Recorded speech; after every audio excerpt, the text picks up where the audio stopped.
This is the Greg Bedard Patriots Podcast with Nick Cattles.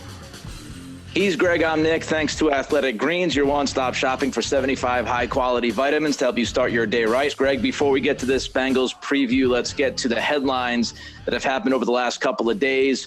Let's start with Mac Jones. Some people say he was limping. Some people say he was not limping. Some people are saying he was favoring something. What do you think's going on, and what could it mean if he is limping / favoring something? It's just a typical New England media observation off. Was he limping? I don't think he was limping. I mean, I've even been through it where, I've looked at a guy, been like, yeah, he's favoring something. Somebody else is like, I didn't think so. Look, I don't know what Mac Jones was and wasn't doing in the locker room, but all I can tell you is this. He took some vicious shots at the end of that Raiders game.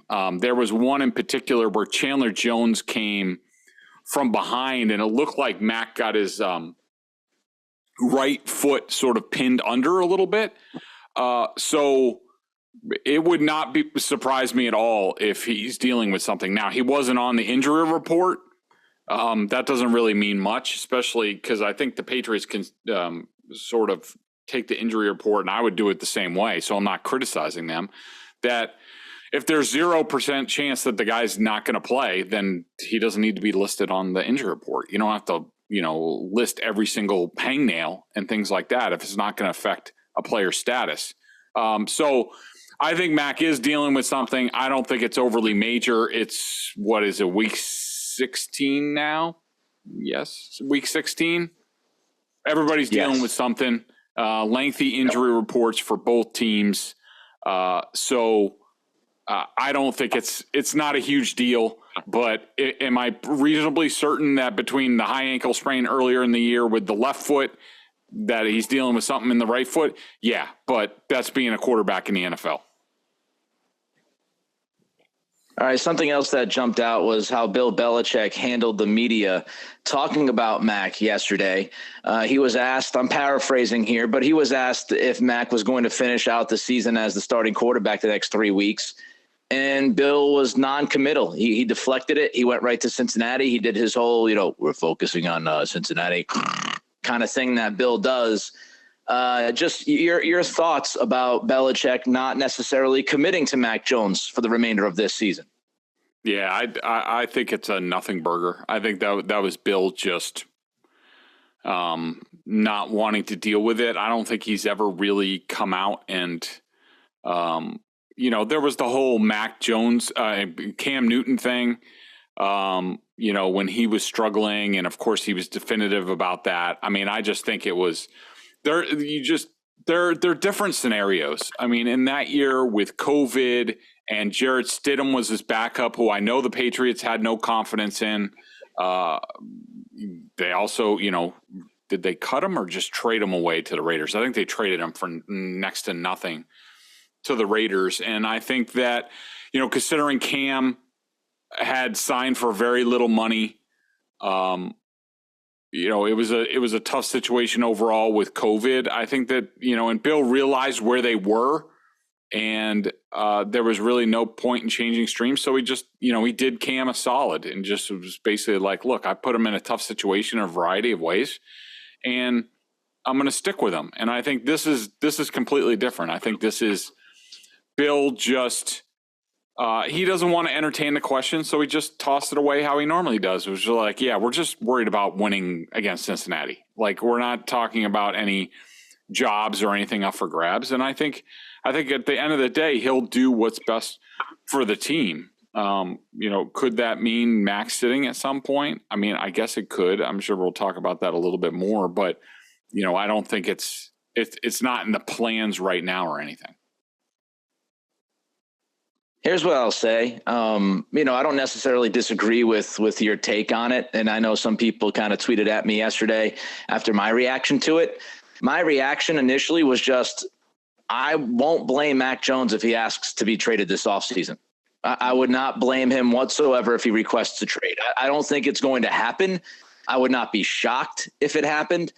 But if I'm him, I'm looking at this and I'm like, okay, we all know how they failed to give him the coaching staff that he needs. They failed to coach up the offensive line in enough time to protect him. The head coach has been asked multiple times, whether or not Mac's his quarterback. And for whatever reason, whether it's just Bill being Bill or something else, he has not necessarily committed to Mac in any way. He has not protected Mac in any way when he knows. I mean, he knew that Cam Newton was kind of screwed back in 2020. Well, hey, Bill, you screwed Mac Jones this year. So you might want to protect the young man every once in a while when you're asked about his future.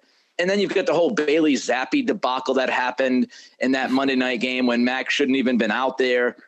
So, if I'm Mac, again, I'm not saying it's going to happen, but if this season ended and there was a story that came out a week or two after the season was over saying Mac Jones wants out of New England, I would not blame Mac Jones. I would totally understand why Mac would request the trade, and I would not be surprised by it. So I just think they've handled this dude so badly. And, the lack of, and I know it's kind of Bill's way, but we're not talking about Tom Brady, the greatest of all time. We're talking about a dude in his second season who's been really sabotaged by the coaching staff and how this has been put together.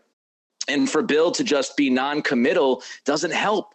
It just fans the flames. And Bill doesn't care about fanning the flames, but maybe Mac does. Maybe Mac is tired of, hey, man, you gave me Matt Patricia and Joe Judge. Hey, man, the offensive line sucks. Hey, man, my wide receivers can't separate consistently. Hey, man, you're playing Tyquan Thornton 90% of the snaps when he doesn't know the routes. Hey, man, you played Bailey Zappi in that Chicago game and handled that awful. Hey, man, you're not protecting me when people ask if I'm your quarterback of the future. Like, you accumulate all of that. And maybe he's like, yo, man, like, where's the love? Like, I know I haven't played great this year, but like, you haven't put me in a position to succeed. And now people are asking you publicly and you're just kind of feeding the flames. I've got to deal with the Tom Brady stuff from 3 weeks ago, a month ago. I just wish people, like, here's my one wish. My one wish is that this offseason, they bring in an experienced offensive coordinator. They bring in an experienced quarterbacks coach. They make sure that offensive line is fixed up. And they let Mac Jones just play football without sabotaging him with the coaching staff, without the Brady stuff and all these other storylines and the Zappi stuff. Just let the young man play football. That's what they did last year, and he was pretty good. He wasn't great, but he was pretty good. Speaking of Mac, could he be benched at some point over the next 3 weeks, Greg? I think there's a slight possibility. In my mind, Nick, I think the only way that he sits down is it would have to be sort of a flame-out situation where he's so sped up and, basically the most important thing is he starts turning the ball over a lot again. You get into that sort of situation, let's say on Saturday when they play the Bengals, that the Bengals are getting home on pass rush. He's getting affected. He's out of sorts, maybe ranting and raving a little bit more. He's turning the ball over and hurting the team. Then, yeah, I could see a scenario. But in all likelihood, and even though I do think, and we talked about it on Tuesday, I think that Belichick would have been warranted to sit him at halftime against the Raiders, just because of, what went on at the goal line and how he was playing at that point. Right. I thought you could make the case for that. But all things being equal. But the thing is, like you just talked about, all things are not equal. And I think that Bill Belichick realizes that, first of all, Mac's not the only guy on offense who's frustrated with what's going on. I mean, you're talking about guys like David Andrews, Hunter Henry, Jacoby Myers, Kendrick Bourne, probably Trent Brown as well, let alone a guy like Isaiah Wynn, who's now on injured reserve. But there's a lot of guys. Mac's the public face of it, and I don't think it's a good look at times, but I don't think his teammates mind all that much because he's giving voice to how most of them feel on offense. And Bill realizes what he's done at this point. He realizes he screwed this up. He realizes that these guys are, like Mac Jones is acting this way because of decisions that Belichick made. So if he decided to bench Mac for being frustrated for a situation that Bill created, how is that going to go over with the teammates on offense? And I could tell you this, 100%, that Mac Jones is universally beloved by his teammates, at least on that side of the ball, and they have his back on a lot of this stuff. So if Bill decides that, Mac's throwing a temper tantrum too much and that's why he's going to sit him, then I think he has the house could burn down on offense in the final 3 games. And I don't think Bill, with his future not 100% secure, I don't think Bill wants that at all. So I think it's highly unlikely. Something else that bugged me a little bit yesterday was Bertrand and Zoe and Bertrand. I know they talked about this on 98.5, and Zoe had mentioned like these next 3 games could be gigantic for Mac's long-term future in New England. I'm sorry, man. I ain't buying it. Like, I'm not saying that Zoe's not right. I'm not saying his information is bad. This might be 3 huge games for Mac. Here's my issue with that, though. Again, you set him up to fail this year. And he's not completely blameless. Mac has not played as well as he should have played.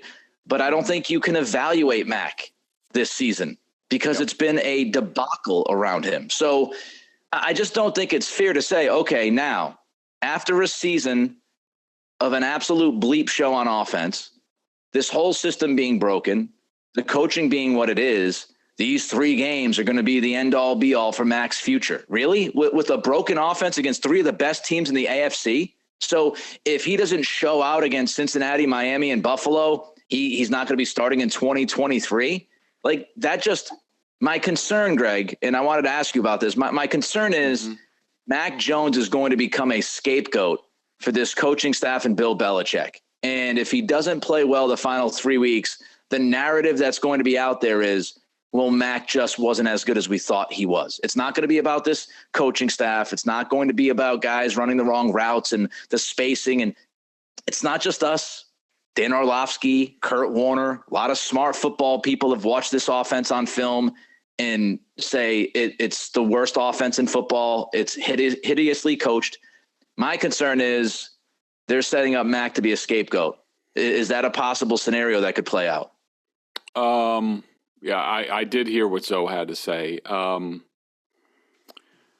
Yeah, I mean, I think there are certain members of that staff that would like to make Mac Jones a scapegoat. But I don't think that Bill Belichick does. I mean, again, I do think that Bill now, and I don't know when he came to this realization, but I think he now understands that he completely screwed this up. And I think that buys Mac Jones a lot of leeway. I think, to get back, I don't think I really answered the point before about would Mac be justified demanding a trade? If Bill decides to roll this back, hell yeah. I mean, if that's what I would be doing if I were him, because, look, if they're dead set on running whatever they want to run and they think they can get better with the Shanahan light system with another year and the same play callers and all that stuff, great, wonderful. But that doesn't fit Mac Jones. It doesn't. And he should definitely be asking a trade, probably to Las Vegas, to reunite with Josh McDaniels. But I don't, Nick, I agree with you hearing those Zoe comments, and I love Zoe, and he doesn't say those things for no reason. But I just can't. I can't see that. I can't see Bill at the end of the day indicting Mac Jones off of what happens in these last 3 games, especially very early on Saturday. At some point, they might not be playing for very much in the final 3 games. So, I mean, it's not like Mac Jones could do it all on his own, as we've seen this year. I mean, if you thought it was bad before, wait till they're just about eliminated if things don't go their way on Saturday. I hope you're right. I hope he doesn't become the scapegoat. That'd be awful with the way they've handled him this year. Pro Bowl, Matthew Judon is the only Patriot that was selected to the Pro Bowl. You have any issues with this, Greg? Not really. I know the Patriots Twitter account tweeted out some sort of picture about Matthew Slater not being named to the Pro Bowl. I mean, this is what happens when you slide into mediocrity. I mean, and plus the guy from the Jets, I forget what his name is. That dude's really good. I mean, the Patriots even they talked about him, and he was a focal point, and eliminated him and from the game plan. And so, I mean, look, everybody loves Slate, and he's still really, really good. And I know the Raiders had a game plan against him and what's the dude's name? Dabo? No, what's the Schooler? I wanted to say Dabo Sweeney. I wanted to say Dabo Sweeney or something. I don't know. Dabo Sweeney?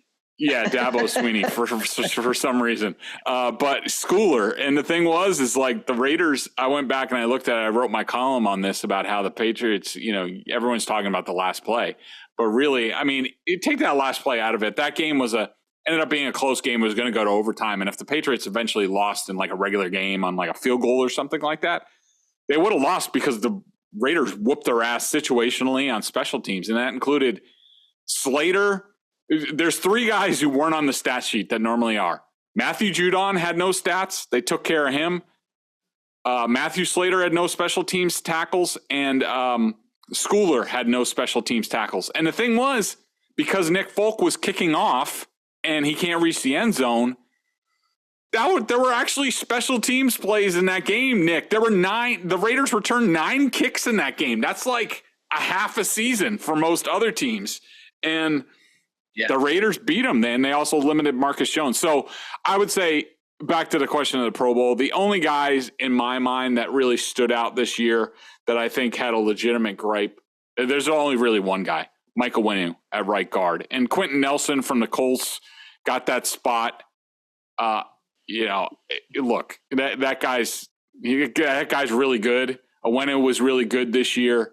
But I don't have a huge gripe. Yeah, neither do I. Look, you haven't been a very good football team.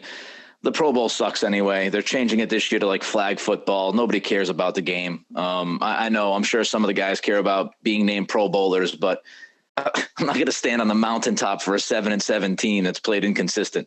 The playoff situation, Greg, looking at how this all lays out, kind of an interesting scenario. I mean, obviously you're bunched up at the bottom of the AFC. Last week was very difficult for the Patriots, not only because of the nature of the loss, but also because of who else won last weekend. Namely the Chargers winning hurt you in your playoff hunt, and now you're sitting at 7-7. So how it lays out is the Ravens right now are the 5th seed at 9-5. The Chargers and the Dolphins are both 8-6. They're at the 6 and 7 seed respectively. The Patriots own the head-to-head tiebreak, obviously, with the Jets. So then the Patriots there are 7-7. So the Patriots still have an absolute shot at making the playoffs. Of course, they still play the Dolphins one of these final 3 games. Just kind of lay out the playoff situation for this team, Greg, and how you feel. Well, I think the most likely scenario for them the way they're playing, and that they've only beaten one starting quarterback this year, and unless Burrow, Tua, and Josh Allen, or maybe the Bills clinch something where they don't need to play, even though they normally play at least like a half. They're not like the Chiefs where they just sit everybody. Even if they lose this weekend, if they win out against Miami and Buffalo, which is possible, especially if the Bills have nothing to play for in that final game, then they have a decent chance. But, they're going to have to root against the Jets and the Chargers and probably the Dolphins to have a chance. But, I just think where they are right now as a football team, I think it's just utterly ridiculous to really talk about much with the playoffs until, the Patriots beat a good team. And we'll see what happens on Saturday against the Bengals. And I do think, the weather, looking at the weather today, I think it's supposed to be like a wind chill of 15 and the wind's supposed to be up. So in most circumstances, you would think that would help the Patriots, but I don't know about that week. But we'll talk about the specifics of that game in a little bit. Yeah, before we get to the Bengals preview, let's get to Athletic Greens. Absolutely. I started taking AG1 because I wanted to make sure I was getting all the vitamins and nutritional supplements I needed in one place. Now I've been on it for 6 months and I love it. It doesn't taste like it's super healthy Kind of has a mild tropical, little minty taste, and I actually look forward to it each morning. So what is this stuff? With one delicious scoop of AG1, you're absorbing 75 high-quality vitamins, minerals, whole food source ingredients, probiotics, and adaptogens to help you start your day right. This special blend of ingredients supports your gut health, your nervous system, your immune system, your energy, recovery, focus, aging, all the things you're looking for. I take it first thing in the morning. It's now part of my routine, and I'd be lost without it. I love how it contains less than 1 gram of sugar, no GMOs, no nasty chemicals or artificial anything, while still tasting good. Right now, it's time to reclaim your health and arm your immune system with convenient daily nutrition. It's just 1 scoop and a cup of water every day. That's it. No need for a million different pills and supplements to look out for your health. To make it easy, Athletic Greens is going to give you a free 1-year supply of immune-supporting vitamin D, which is huge during the winter months up here in New England, and 5 free travel packs for your first purchase. All you have to do is visit athleticgreens.com/Bedard. Again, that's athleticgreens.com/Bedard to take ownership over your health and pick up the ultimate daily nutritional insurance. All right, so Cincinnati comes to town. They get off to a tough start this year. Burrow was inconsistent at the very beginning of the season, but man, have they figured it out. Found a rhythm. They've won 6 games in a row. They're 10-4 on the season. They have the 3rd best point differential in the AFC behind Buffalo and Kansas City. Of course, they beat Kansas City head-to-head, so you could argue that Cincinnati is at least the 2nd best team in the AFC. It's between them and Buffalo. It's rather obvious that Buffalo, Cincinnati, and Kansas City have separated from the field. Of course, we know they made it to the Super Bowl last year and almost won the whole damn thing. Joe Burrow, Mac Jones, Greg, when you look at these 2 young quarterbacks, what goes through your mind? A couple of things. I would say the first thing, and I think people sort of discount it and don't really consider it all that much. And even I have at times when it comes to Mac Jones is, when I watch Burrow and I watch Mac Jones, with Burrow, I do think they're very similar skill set wise. In terms of overall athletic ability, arm strength, I'll say Burrow probably has a little bit of a better arm. It's not huge, a little bit of a quicker release.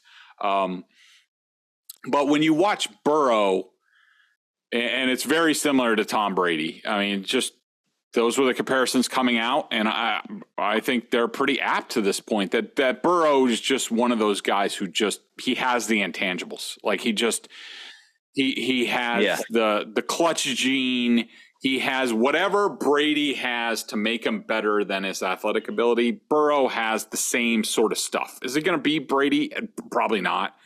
But he's the closest to Brady that I've seen.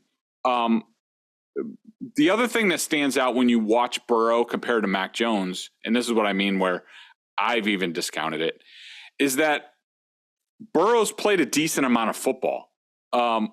People have to remember Mac Jones only started really 1 season at Alabama. Now Burrow started 2 at LSU. It's it's not like he started 4 years or something like that, but still that's significant. And Mac Jones, so he's really started just 2 years since high school, where, Joe Burrow has now started. This is he got hurt his rookie year, but this is his 3rd year in the NFL. He started 2 years in college. That's a significant amount of time. And that's a significant amount of, hey, I've seen this before. I've been in this situation. I know how to deal with it. That kind of stuff, where I just think Mac doesn't have that baseline that Burrow has in terms of playing experience. And I think it matters. And I don't think enough people take that into consideration. Of course, we live in the age where people just expect guys to be like great like this, like they get this instant reaction. I mean, just like, I look at Trevor Lawrence. I mean, you look at Trevor, whenever anybody wants to criticize Mac Jones about what he's become in year 2 and how he struggled, and even if they want to poke holes in him about his rookie season or the end of that, which I just think is ridiculous considering the team itself went down the tubes in the second half of the season, as has become their norm since even Tom Brady's last season. I look at Trevor Lawrence. look at Trevor Lawrence in his rookie season with Urban Meyer and a terrible coaching situation. He was obviously getting no instruction how to play quarterback in the NFL, let alone a real deal offensive system. The coach is getting fired in the middle of it. Like, basically what happened to Trevor Lawrence as a rookie. Now all of a sudden, now everybody's like pants on fire about Trevor Lawrence, which they should, because he's good. And you know why he's much better? They got him a real coach. Like, just look at the night and day difference between Trevor Lawrence. And then you look at Mac Jones, who was good, solid as a rookie. Now he's not as good. It's because of coaching and what's around him. And so that leads me to my other point about Burrow. When I watch him, the structure around him from, he came into a system where Zach Taylor, Zach Taylor was Zach Taylor became coach in 2019. He had Andy Dalton. That was Dalton's first year. Then they drafted Burrow in 2020. So he's had Zach Taylor, who's an offensive guy, from the get-go. You watch, and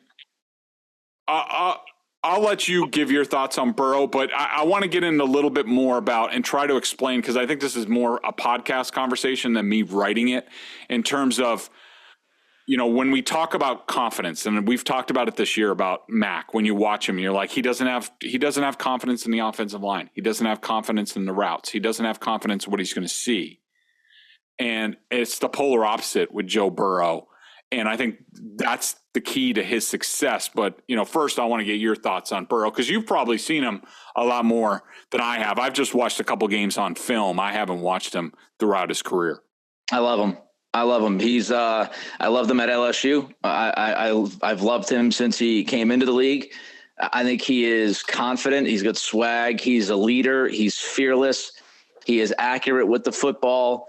He doesn't play it safe. He's willing to trust his guys in certain spots. He does a good job of taking care of the football. I mean, this season, to give you an example, he has 10 interceptions this year, but 4 of those came in the first weekend of the season against the Steelers defense. So this is a guy who's only thrown 6 interceptions, in 13 games. He takes care of the football. He has been able to massage, manipulate the pocket with an offensive line his first year, which was abominable, which got him hurt.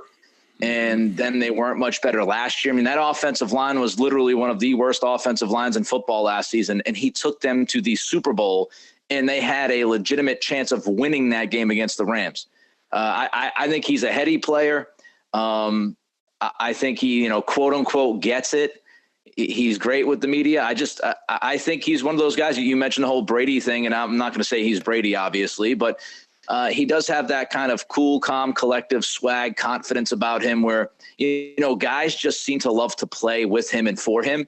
And I would also say, like you were kind of hinting at, he's got the support system. The offensive line has been sketchy. They did make moves this year to try to address that in the offseason. The offensive line is better now than it was at the beginning of the season. I still don't think it's great. But, you look at Jamar Chase, his guy from LSU, they decided to pick him instead of Sewell at the top of the draft a couple of years ago. And he's got Higgins, he's got Boyd, he's got a lot of weapons. He's got Joe Mixon in the backfield. So this is a guy that has been given, legitimate upper echelon weapons around him with an offensive mind as the head coach who's been with him from day one, taking care of him. It is a completely different scenario than what Mac is facing this season. But I overall love Joe Burrow. I'm a big fan of Burrow, and I think he's, going to be one of the best quarterbacks in this league for some time. Mm-hmm. I completely agree with you on all of that. And what I want people to understand, and I hope this makes sense, because it sort of does in my head, but we'll see if it comes out of my mouth and makes sense. But, I just think, and this is why I push back on a lot of Mac Jones criticism, and to the point where I'm not saying he's anything. Like, I think he's a franchise quarterback. I don't know. I don't. And nobody can say that, I don't think, with any conviction, including his own team. But I just think you can't judge him on what's going on around him. And this is what I mean, because I watching the Bengals on film, and it sort of reminds me of Brady at times, where it was like, all right, Brady was basically like, look, if I'm not going to have a good offensive line, at least give me good weapons and let's spread it out and let me figure things out. And that's what the Bengals do a lot of the time, because you're right. Their offensive line is not very good. The kid, I don't know who they used to have there, but at left guard, they have this kid, Cordell Volson, who's a 4th-round pick, rookie. And he's starting where Cole Strange is starting, and he's not very good at all. And Lael Collins, who used to be good back in the day with Dallas, is freaking terrible at right tackle. He's awful. I like Jonah Williams at left tackle. Ted Karras is Ted Karras. I mean, he's rock solid, average Joe, center, guard, whatever. He's playing out of position. He's really a guard. He's not a center. And, Kappa is okay at right guard, the guy that got from the Bucs, but they don't have a great offensive line. But because they have enough decent weapons that they can just put Joe in shotgun empty, and a lot like Brady at times in his career, Brady would just read the defense and boom, boom, boom, we're going to move the ball. And so when I talk about confidence, and I talk about how Mac Jones has lacked confidence, and people look at him, they're like, well, he's jittery. He's this, he's that. That's because he doesn't trust anything as the quarterback. Like, Joe Burrow, at least when he gets up there, he knows, all right, I got to worry about left guard, or I got to worry about right tackle. I know where my weak spots are. With Mac Jones's protection, like any place on the line outside of right guard and center when Andrews is out there has a chance to just completely implode. And he could be trampled at any point in time, like Chandler Jones hurting him in the Las Vegas game where Trent Brown just whiffed on a tackle. Cole Strange just whiffs on things. Right tackle, they just whiff on things. And so as a quarterback, like you just want to at least know where your weaknesses are so that you can make decisions off of that, and you can have a clock in your head. And then there's also the whole route thing. And that's a big thing. And when you watch the Bengals, because Zach Taylor schemes it exactly right. Like, I can't tell you how many times you see little 5-yard routes, and you'll see with the Bengals, they're an actual offense. Well, you'll see 3 of the guys out for routes turn around in, within 2 steps of the drop. Then you'll have another guy where if Joe thinks he has a little bit more protection, then maybe I go to the second level. Then if Joe feels, okay, I have time here where I can hitch a little bit more. Now I got Jamar Chase going down the sideline, or T. Higgins or something, a deep route. Like, you look at it and you're like, there are options there all the time. And so Joe knows he can be decisive. He can get rid of it in 0.5 seconds. Where Mac Jones, between the protection and also the routes, he has no flippant idea what he's going to see every single time he drops back to pass. And You can't play quarterback that way in the league. And I would just, people who go to the game on Sunday and are freezing their ass off, God bless you, or people who are watching it at home, if they have decent angles, watch the route coordination, the spacing, the timing on what's available like that to Joe Burrow. And then you wonder, then compare what's going on with Mac Jones. And the answer to why Mac is struggling and why others aren't should be right there for you to see on Saturday. The vast majority of people listening to this podcast have not played, pro sports, probably all of them. Maybe there's a couple of them that listen. And to those, thank you for listening. We appreciate you, all of you. But even if you're in an everyday job, right? Like my job, I want to know what to expect. I find comfort in knowing what to expect. Consistency, consistency from my hosts, consistency from the digital team, consistency from my Bedard getting this podcast off getting him a script and actually scheduling a podcast every week. Doesn't always go perfect with that part, but like when you look at it, like that's what people like. Yes, you need to know what you're dealing with to do the best job that you can. And if you're in a situation, no matter what your career is, that's messy around you, that you don't really know what to expect from your coworkers or your bosses, and people are doing jobs that they shouldn't be doing, and people are doing the same jobs, that they should be, not be sharing. They should be doing, like, you have guys running into not each other, but the same spaces for routes. It's like that stuff is fundamental. It's rudimentary in any walk of life. I think this is very relatable in any walk of life, in any career that you have. You want to be able to trust what's around you. You want to be able to trust upper management.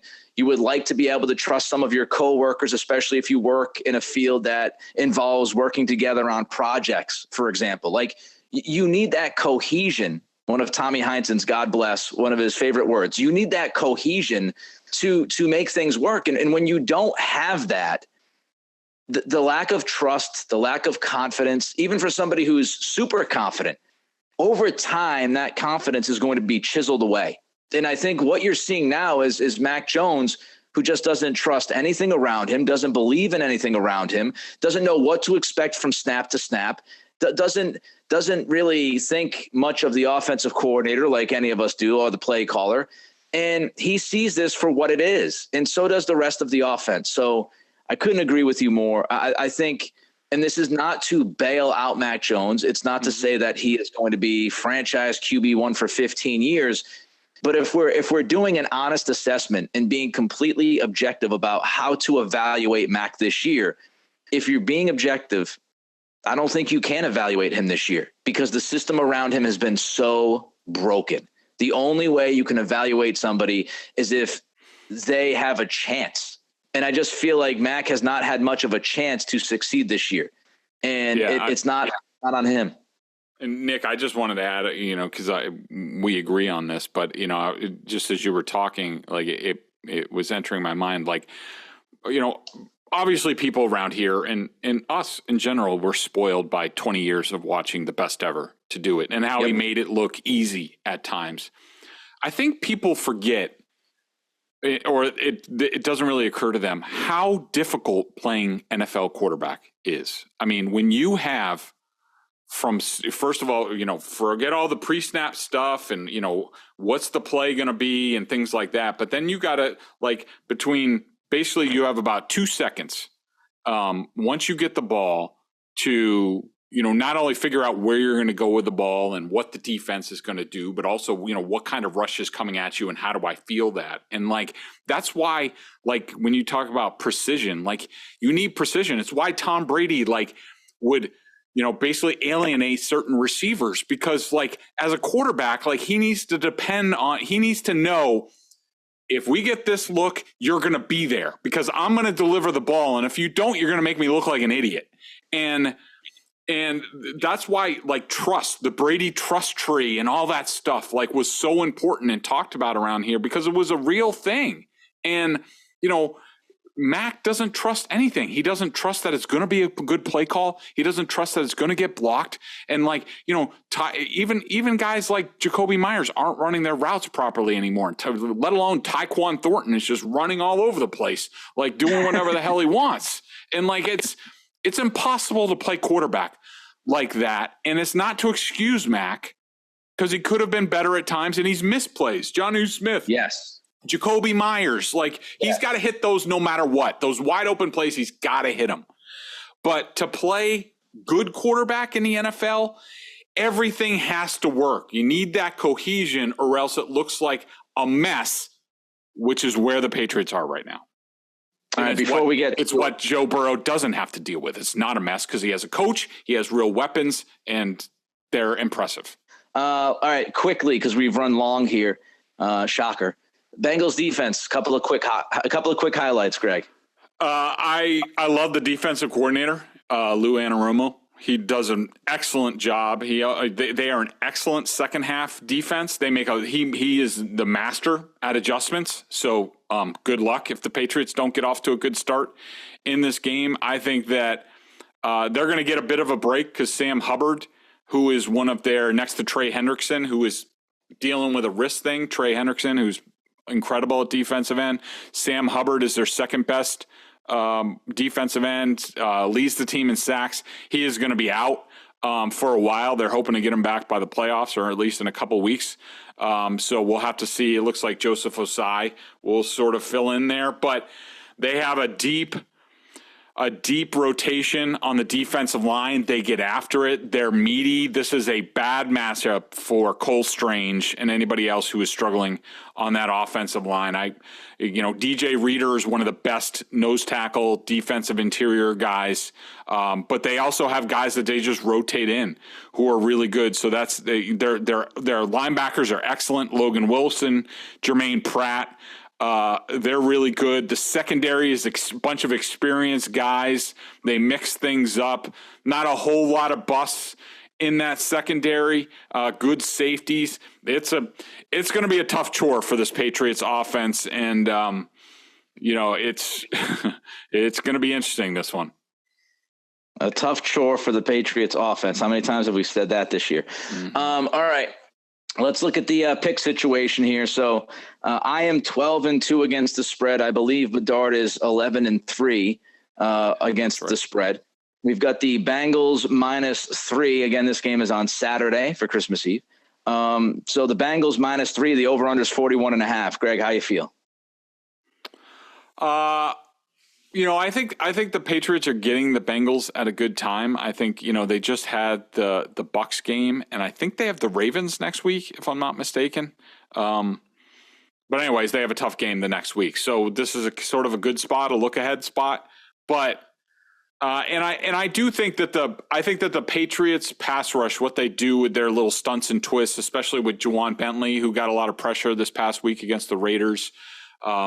I think they'll have success, especially going at that left guard, Volson. I assume Teddy Karras is going to have those guys repped up. He's going to be telling Burrow exactly what the Patriots are going to want to do, because it's the same stuff they've been doing for a couple years. I don't know whether the Bengals can block it all. The Bengals will have some really bad plays as well. Zach Taylor, even though they have a slow-ass offensive line, loves to run these little tosses and stuff to the edges with the running backs. They have really good running backs with Mixon and Perrine, and they get a bunch of guys going. I just think at the end of the day, this is the type of offense with a good quarterback. They can spread the Patriots out with multiple weapons that he can throw to, plus the running game. You can't key on any one thing in this game, and you can't do what you did to Devontae Adams last week, because the Bengals have better weapons, secondary weapons, than the Raiders did. And so I think this is a tough chore for the Patriots. I even think the Bengals are good. They're good on the road. They're hot. They're good in cold weather because they can run the ball. They can do whatever they need to do. As long as Joe Burrow doesn't completely take the game off and just I don't think the Patriots stand much of a chance in this game. I think the Bengals win somewhere around by 10, somewhere around there. I wouldn't be surprised, and it's always, dependent on turnovers. That's the one unpredictable thing. I wouldn't be surprised if this game is a little bit closer than some anticipate this game to be. I think, from a national level, a lot of people think that the Bengals just easily steamroll the Patriots. And look, that might end up happening. Again, a couple turnovers, you play like crap, you have penalties, it could get out of hand. But when you look at Cincinnati, they've not been able to run the football effectively, at least consistently this year. They're actually one of the worst ranked run offenses in all of football. And so they're pretty one-dimensional for most of the time. And I think the Patriots can make them one-dimensional. And this game, as Greg said, is going to be mostly on Burrow, I believe. Here's the problem. The secondary for the Patriots is very banged up. I would not think that Jalen Mills is going to be out there. Jack Jones has been banged up. Does he play? If he plays, what's he look like? And then you've got, Jonathan Jones, which we discussed earlier in the week. He's been struggling. So with all of these weapons, I think Burrow's going to be able to have a good day, unless, as Greg said, he completely craps himself, which I don't see happening. The other issue is Cincinnati's red zone defense has been the 10th best in the NFL. And we know the Patriots' red zone offense has been the worst in the NFL.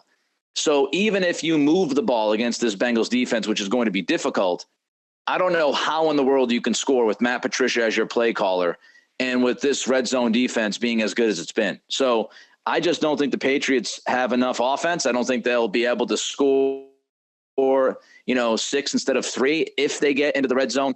I like the Bengals as well. Again, I do think the Patriots defense could have some success if they don't, get beat deep by Jamar Chase a couple of times and mind their P's and Q's and not blow coverage.